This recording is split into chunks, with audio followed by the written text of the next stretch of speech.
On November 10th, Armenia, Azerbaijan, and Russia signed an agreement to end the 6-week-old war between Armenians and Azeris and stop the latest round of fighting in a decades-old conflict. Armenia's prime minister called the deal incredibly painful for me and for our people. On Facebook, he said the decision was based on deep analysis of the combat situation and warned the whole of Nagorno-Karabah would have been lost. The decades-old conflict reignited in September over Nagorno-Karabah.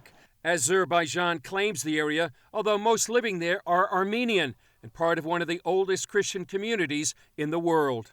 The disputed area sits between the two countries. When the Soviet Union fell in 1991, this self-governed region of Azerbaijan voted to join Armenia. The conflict pitted often friendly powerhouses against each other. Turkey backed Azerbaijan and provided military support, while both Russia and Iran sided with Armenia.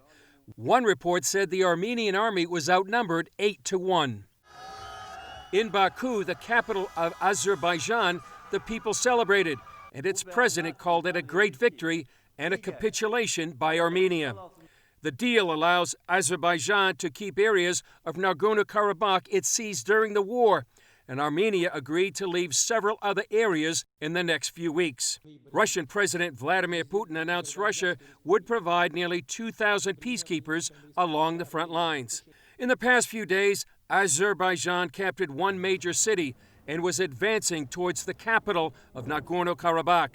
Thousands of Armenians fled the area, many with nowhere to go. What can a woman feel without a house, without belongings, without anything?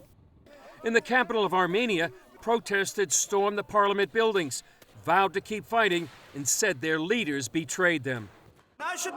We don't agree with the decision. We will not give them away. We will fight. And we don't want this. We don't want the government in our city and in our motherland. The fighting pitted Christian Armenians and mostly Muslim Azeris against each other. CBN's Chuck Holton recently filed this report from the front lines. Behind me you can see the effects of the Azeri bombardment that has been hitting this city since September 27th. Of the 150,000 people who live in this area, most of them have already had to flee, but there are still tens of thousands of people that are staying here, sleeping in their cellars, in their basements, and listening to the daily barrage of random artillery that's falling on this city. Some Armenians told Holton they saw the war as an existential threat. They won't occupy our territory and clean this territory from Armenians.